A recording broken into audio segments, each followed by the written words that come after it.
live. Yeah, yeah, we going live. Hey, hey, we going live. Yeah, yeah, we going live. Yeah, yeah, we going. Yeah, yeah, we going. Yeah, yeah, we going live. From the 50-yard line, we going live. From the 50-yard line, we going live. From the 50-yard line. Hey. All right, now listen. I don't know what's going on with this COVID stuff in the NFL, but it feels tricky. Does it feel like that? Well, all around is tricky. I mean, all around. It ain't just the NFL now. No, it's certainly not college football. I'm just like, what's really happening? Like, I don't understand. So before we dive into the Ravens, I got to ask you about this because I thought once you get COVID, you couldn't get it again. You were immune. No, they said it was, I know of one case in the world. Who's that? That somebody got COVID again. Who? One case. They were overseas. Oh, okay. Somebody overseas. So now you know about two cases. Are we talking about Mr. Saban? Yes, we're talking about Nick Saban, who was asymptomatic the first time he got it, and now he has symptoms. Well, according to them, it was a false positive. So he wasn't actually COVID positive the first time. It was false. Okay. So this time it just happens to be real. Oh, you got it now. But this is the safe place for everybody to be, right? On the football field at Alabama. In the dorms and amongst each other. Yeah. Sure. So, yeah. But I think, you know what? But all seriousness about COVID, I believe that I read something that said that like after 3 or 4 months, the antibodies that have built up when you get it go away. Oh, so you can get it, be immune, and it's just like a flu. That goes away. Just like the flu. Makes sense. Because you got to get the flu shot every year. Yep. So either way, but nonetheless, that's crazy. Right. Prayers out to everybody who absolutely. You know what I mean? Like we're not making light of it. It's just like, but we in week 10. 10. We going into week 11, right? So I don't know if we gonna make it. We've been saying that for weeks, though. 17, I think that they're going to force it over the goal line. They're going to force it. And so, Mark Ingram and J.K. Dobbins, who are both running backs for the Ravens, tested positive the day after the game. And so that's the scary part to me. I think that when I read that and I sent it to you, that was the part that freaked me out. Right. Didn't y'all just finish playing a game? So what happens? And I can't remember who they played. Who did they play last week? Titans. Oh God, Lord knows they don't need it again, Jesus. We already seen what happened to that team. Yeah. Oh Lord, they don't need that to happen again. But yeah, I feel like it's just too scary. I don't know. Like, so if they're getting tested every day, I don't understand. I guess I don't understand what's the point of testing them every day if it's not going to be real time. You know what I mean? And then I know that they say that the way that the symptoms work is sometimes it takes it. That's the part that's scary about this because you can be tested today and you have a negative test result. And then 2 days later, you can be tested again and you had it that whole time, but it didn't come back as positive the first time. Like, it's just crazy to me. Don't get it. That's why I'm in the house today. How about that? Right. I just don't understand it. I need someone to help me. Yeah. Like, I don't understand it. Like, I feel like all of what they're doing is honestly pageantry. Like, let's show them that we're doing stuff to make sure that no one gets COVID or that we're being tough on it. But the reality is, like, you don't even understand it enough to, like, stop it. You ain't got no more control than the whole country. That's why where we are. Right. I mean, real talk. It's just, we've said this before, and I really pray it doesn't happen. But what I'm praying is it doesn't take somebody losing a life for them to, I don't want that You remember to when we happen. talked about this in September, August? Mm-hmm. And I said that it's going to take that. I hate it. I hope that they it. play the whole season then, because I don't want nobody to die. We as a country are reactive. You know what I'm saying? Yeah. Like, we don't pass laws. We don't do anything different until, like, oh my gosh, this happened. We need to combat this for the next Right. one. Even though you knew it all along, you knew it all along. Yeah. We just weren't proactive. We were reactive. Yeah. Yeah. And like in the NFL, like it's really going to take that for everyone to stand up and say, "Yo, we got it wrong." Me too. Like I don't want anyone to hurt. I don't want anyone to meet their untimely demise. No. You know what I'm saying? And no. But I just like it's just capitalism. It's too much of a gamble to me with people's lives. Mm-hmm. That's what this is. It's a gamble with people's lives. Right. Only, like I said, and we said it multiple times, the only way that this works is the bubble. That's it. I gave him the blueprint. That's all. The bubble is it. Other than that, this is not. No, this is no. Yeah. No. Yeah. So. Terrible. Anyway. Yeah. So we, prayers to the Ravens team. The Ravens team. The Steelers team, because I understand your frustration. Because that's who they were supposed to play tonight. Yeah. Or by the time you hear this, last night.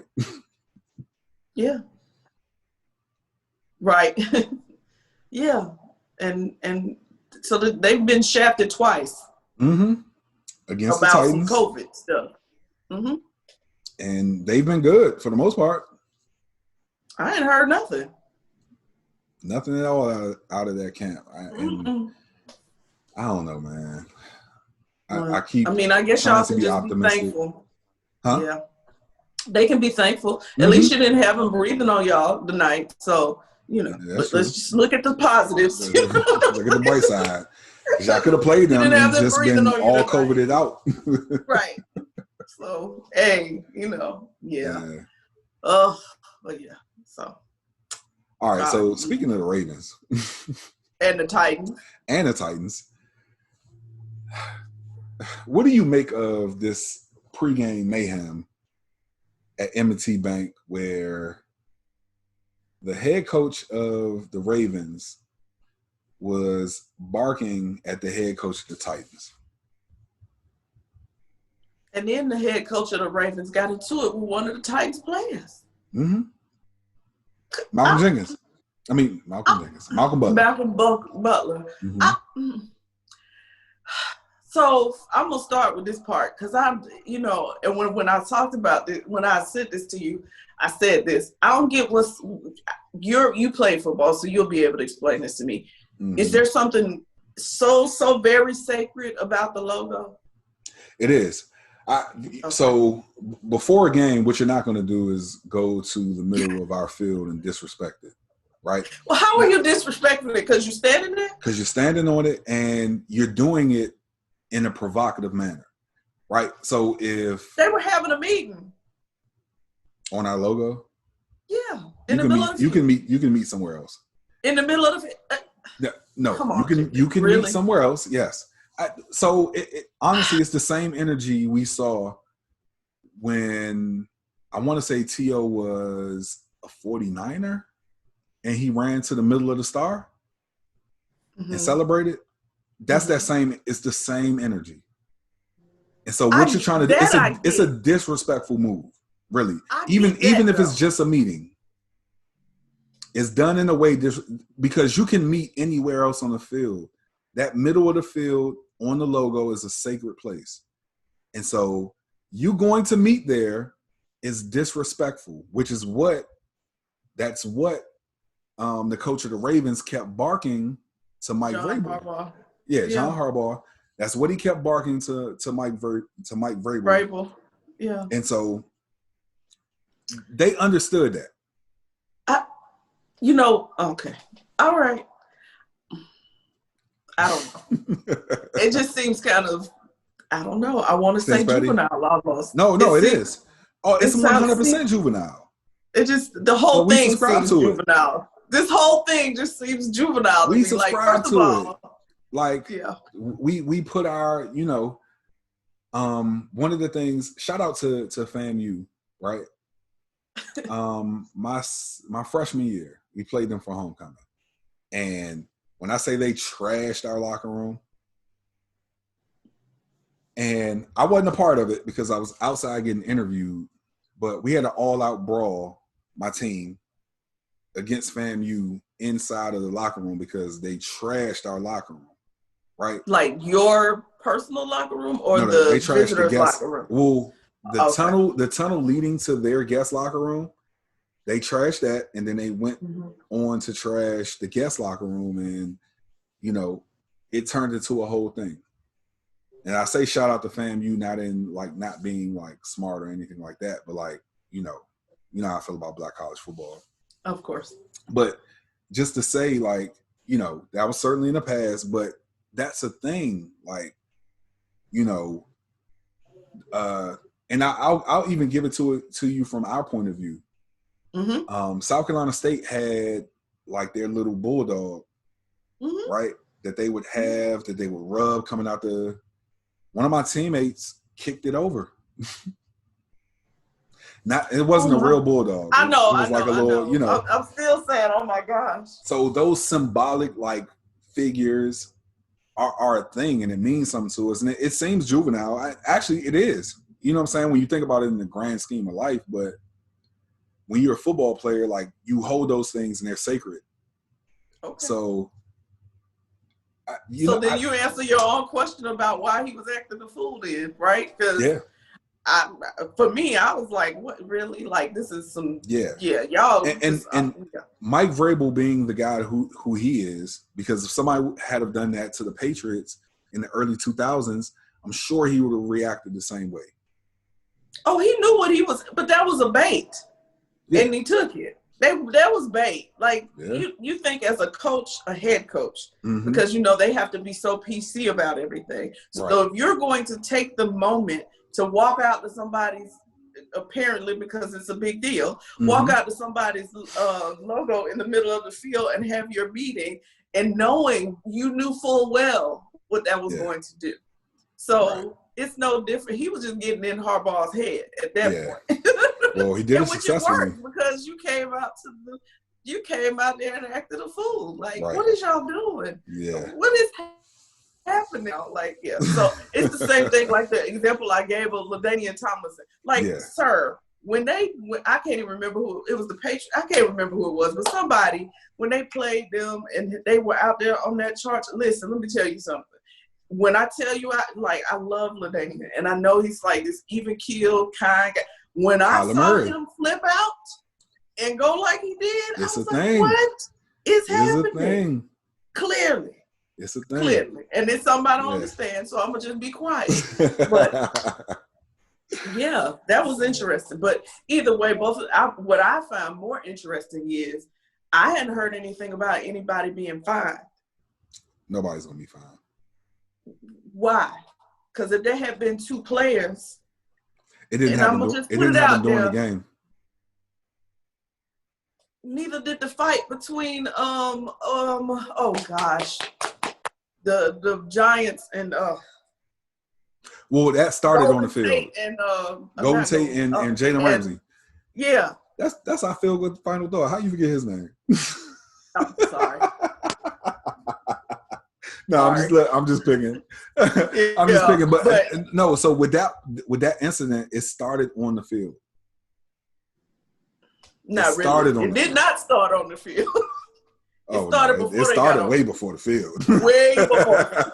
So let us be clear. No, it did not. Not true. But that the jawing and the like getting in each other's face, that part started on the field. So,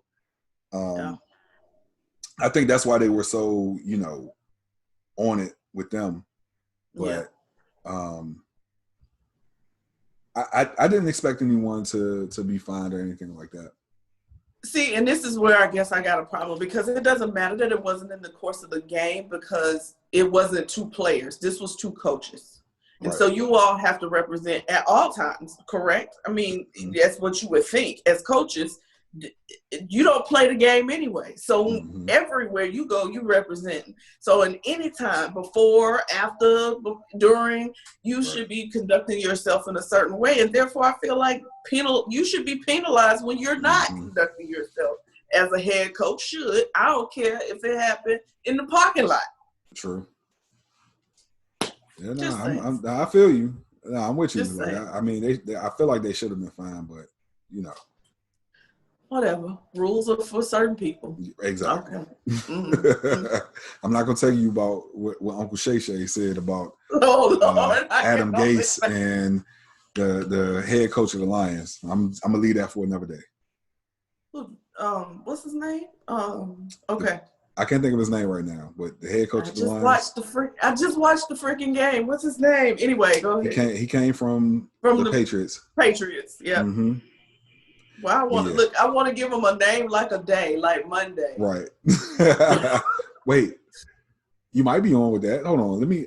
You know what? Is it Monday? Like it's some kind of day of the week or something. While we're looking at it, I'm going to figure out this coach's head. I mean, this head coach's first name, because